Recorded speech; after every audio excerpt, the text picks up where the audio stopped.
the only way you can create prosperity for your people is when each family, as Mama was saying here,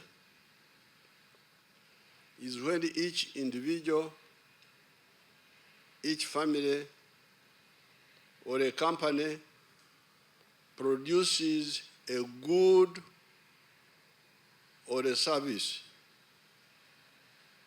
bidhaa au huduma, ndio tunasema kwa Kiswahili. If each individual,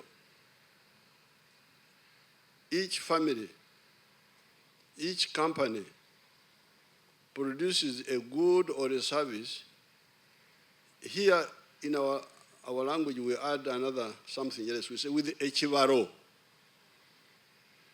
But then the next question is, if you produce a good or a service with echibaro, who will buy those goods and services in big quantities? Who will buy?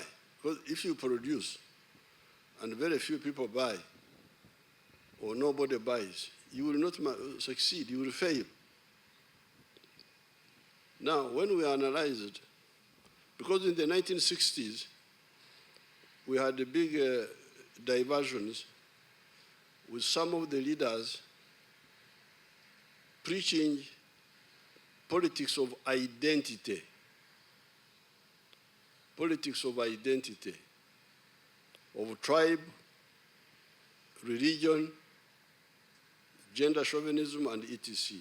If I didn't care about Uganda, even if I cared only about my community, I would love Uganda, because my community can only be prosperous with Uganda, or can be better prosperous with Uganda than without. So this is principle number one, patriotism. When you are answering the question of why integration, why? Why don't you think of working with other brothers in East Africa? Maybe they could buy these products, some of these products. So I think some people have started waking up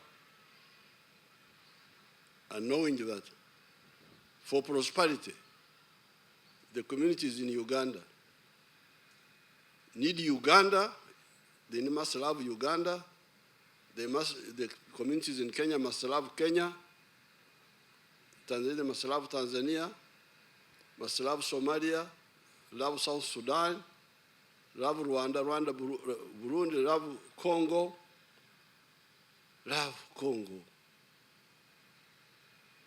but also love East Africa, Wanange. Why you love East Africa?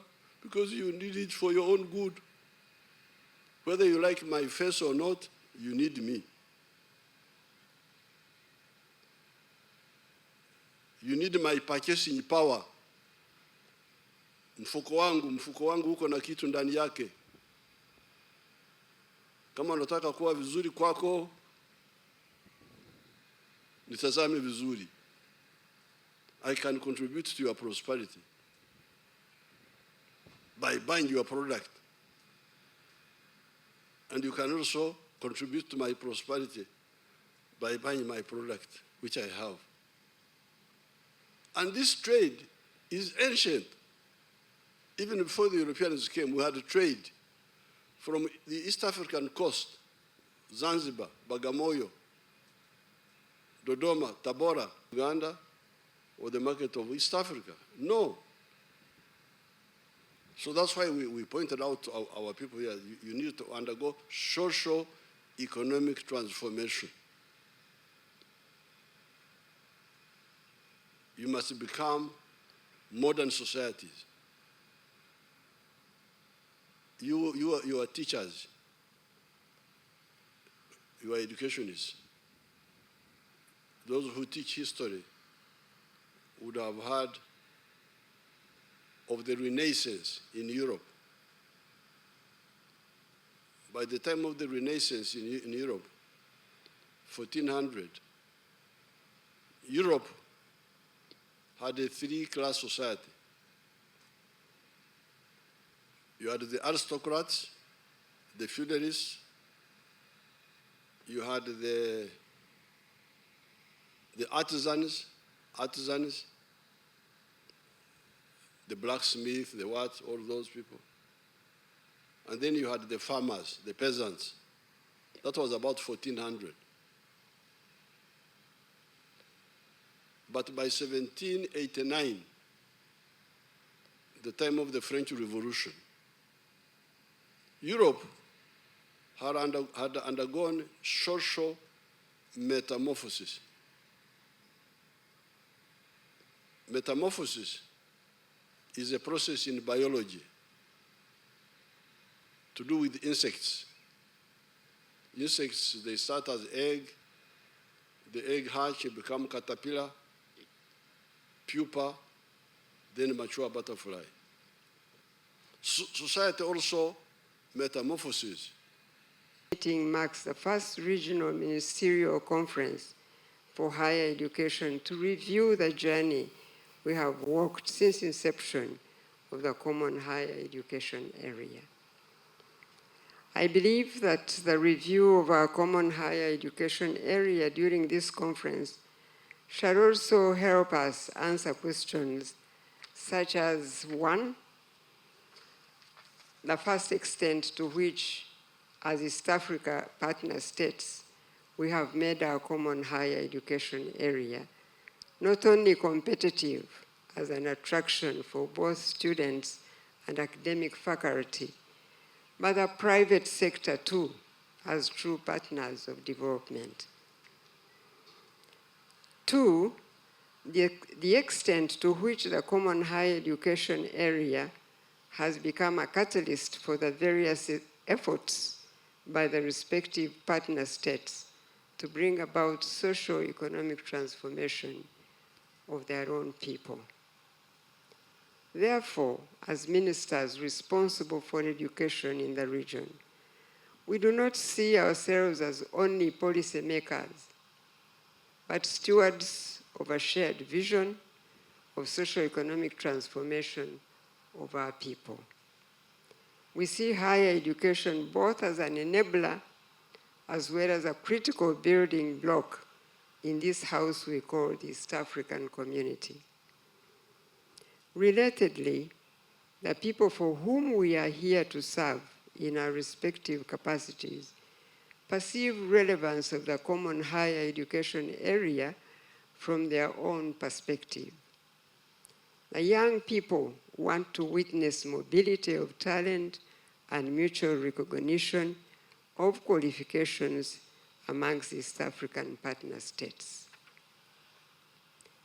The private sector perceives relevance of a common higher education area as being responsive to industry and job market by way of producing inventions and innovation services and products that will add value to the consumer's experience. Lastly, the governments. The governments will appreciate the relevance of a common higher education area when this subsector becomes a source of pragmatic policy solutions to the pressing problems in society aspiring for socio-economic transformation. This implies, therefore, that our aspiration for an integrated higher education area is purposeful because it does not seek to fulfill the self-interests of higher education per se, but the greater good of the more than 300 million people in East African community.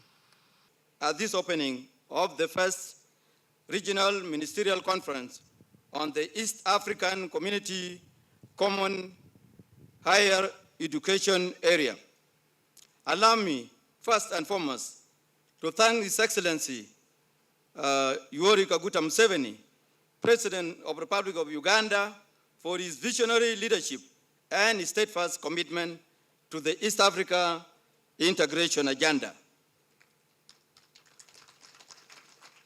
Your Excellency, you are rightly recognized among the founding fathers of the modern EAC, and your presence here with us is a testimony of your unwavering support to regional unity, prosperity, and transformation.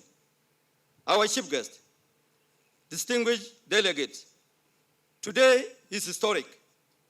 It marks the first time that ministers responsible for higher education across our community have gathered specifically to deliberate on the operationalization of the East African Community Higher Education Area since the declaration was made by the heads of state of the EAC panels. Reflects our collective recognition that education is not only a national responsibility, but also a regional public good, a shared platform for building the skill, human capital required to drive the EAC socio-economic development and as envisioned in our strategic development blueprint. By working together, our higher education institution can break barriers, harmonize standards, and unleash the full potential of our youth, academic, and researchers. Your Excellency, the journey toward a common higher education area is deeply rooted in the EAC Treaty. Article 102 of the treaty commits partner states to foster collaboration in education and training, including harmonization of curricula, examinations, certification, and accreditation